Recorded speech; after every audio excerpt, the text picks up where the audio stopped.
दुनिया के सबसे ऊंचे रेलवे आर्च पुल का निर्माण कहाँ किया गया है? इसका करेक्ट आंसर है भारत। दुनिया के सबसे ऊंचे रेलवे आर्च पुल का निर्माण भारत के जम्मू कश्मीर में किया गया है। प्रधानमंत्री नरेंद्र मोदी ने 6 जून 2025 को इस चेनाब रेल पुल का उद्घाटन किया। यह ऐतिहासिक अवसर उधमपुर श्रीनगर बारामूला रेल लिंक परियोजना की पूर्णता को चिन्हित करता है, जो 42 वर्षों से निर्माणाधीन थी। इस पुल का उद्देश्य है कश्मीर घाटी को राष्ट्रीय रेल नेटवर्क से जोड़ना।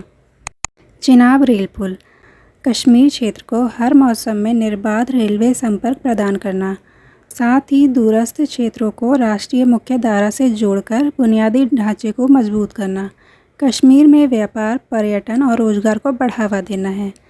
यह पुल भारत की इंजीनियरिंग और तकनीकी क्षमता को दर्शाता है। इस पुल की लंबाई 272 किलोमीटर है, जो उधमपुर को बारामूला से जोड़ती है।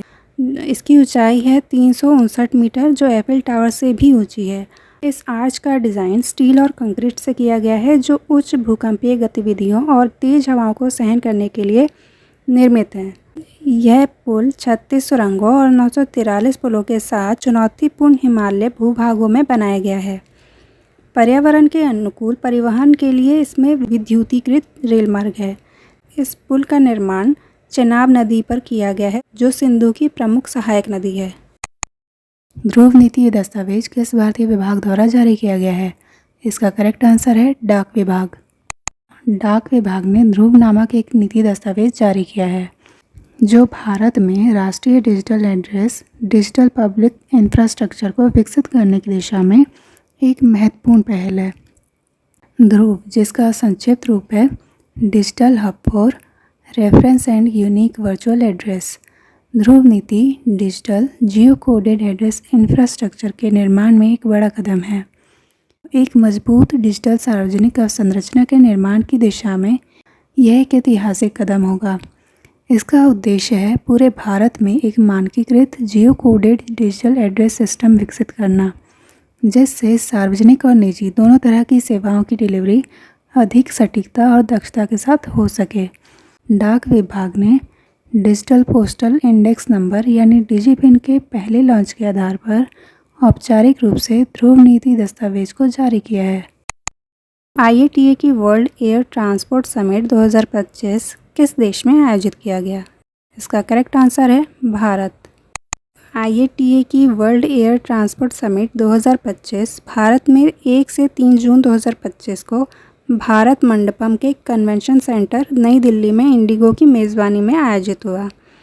भारत के प्रधानमंत्री नरेंद्र मोदी ने IATA यानी अंतर्राष्ट्रीय वायु परिवहन संघ की 81वीं वार्षिक आम बैठक और विश्व वायु परिवहन शिखर सम्मेलन को संबोधित किया।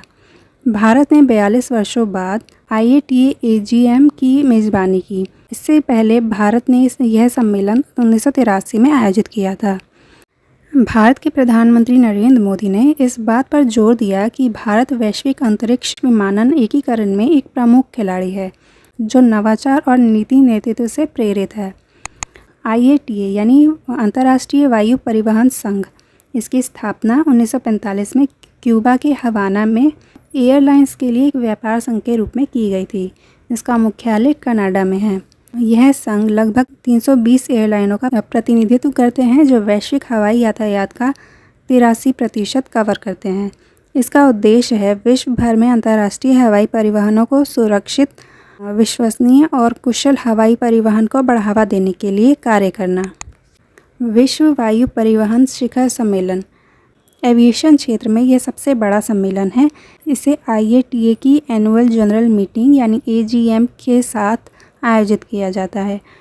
अंतर्राष्ट्रीय वायु परिसंघ इसका आयोजक है। भारत का उद्देश्य, भारत ने इस सम्मेलन के दौरान IATA के लक्ष्यों और वैश्विक विमानन मानकों के प्रति अपनी प्रतिबद्धता को दर्शाया है, और साथ ही इसका उद्देश्य है एयर स्पेस में मेक इन इंडिया और डिज़ाइन इन इंडिया को बढ़ावा देना। इस सम्मेलन से विमानन मूल्य श्रृंखला में वैश्विक निवेश को प्रोत्साहन मिलेगा। खीर भवानी मेला किस राज्य या केंद्र शासित प्रदेश में आयोजित किया जाता है? इसका करेक्ट आंसर है जम्मू और कश्मीर। खीर भवानी मेला, जिसे माता खीर भवानी मेला भी कहा जाता है, जम्मू कश्मीर में आयोजित किया जाता है। यह एक वार्षिक धार्मिक मेला है जो ज्येष्ठ मास की शुक्ल पक्ष की अष्टमी तिथि को मनाया जाता है, जो आमतौर पर जून में होती है। यह मेला कश्मीरी पंडितों के लिए सबसे महत्वपूर्ण धार्मिक समारोह में से एक है। यह मंदिर देवी माता रागन्या को समर्पित है। खीर भवानी मंदिर कश्मीरी पंडितों और कश्मीर घाटी के स्थानीय लोगों दोनों के लिए एक महत्वपूर्ण धार्मिक स्थल है। यहाँ पर हर साल बड़ी संख्या में लोग आते हैं। इस मंदिर में एक अद्भुत कुंड है जिसके पानी का रंग बदलता रहता है। इसकी यह मान्यता है कि यह कुंड भविष्य की घटनाओं का संकेत देता है। प्रधानमंत्री की आर्थिक सलाहकार परिषद का नया अध्यक्ष किसे नियुक्त किया गया है? इसका करेक्ट आंसर है एस महेंद्र देव। एस महेंद्र देव वे एक प्रख्यात अर्थशास्त्री हैं।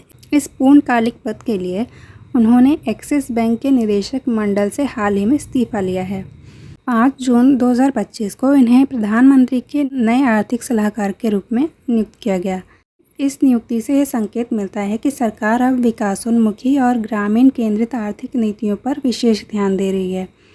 प्रधानमंत्री के इस परिषद की स्थापना सर्वप्रथम 2004 में की गई थी, लेकिन समय समय पर इसे पुनर्गठित किया जाता है। आर्थिक सलाहकार परिषद का कार्य है प्रधानमंत्री को आर्थिक और नीतिगत मामलों पर स्वतंत्र सलाह देना। इसके साथ ही व्यापक आर्थिक रुझानों का विश्लेषण कर समावेशी और सतत विकास के लिए रणनीति सुझाना।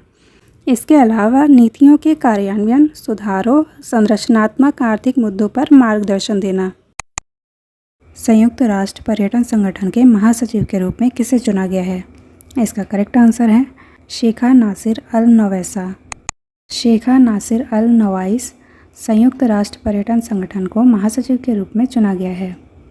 वे इस संगठन का नेतृत्व करने वाली पहली महिला हैं। यूएई और दुनिया भर की महिलाओं के लिए यह एक पहला ऐतिहासिक मौका है और यदि नवंबर में उनकी नियुक्ति की पुष्टि हो जाती है तो शेखा नासिर अल नवैस इस पद को संभालने वाली न केवल पहली महिला बनेंगी, बल्कि यह मध्य पूर्व से संयुक्त राष्ट्र की किसी प्रमुख एजेंसी का नेतृत्व करने वाली कुछ व्यक्तियों में से भी एक होंगी। इनका चुनाव लैंगिक समानता, क्षेत्रीय प्रतिनिधित्व और अंतर्राष्ट्रीय मामलों में खाड़ी देशों के बढ़ते प्रभाव के लिए एक मील का पत्थर है। 1975 में इस संगठन की स्थापना के बाद से वह इस पद पर आसीन होने वाली पहली महिला होंगी।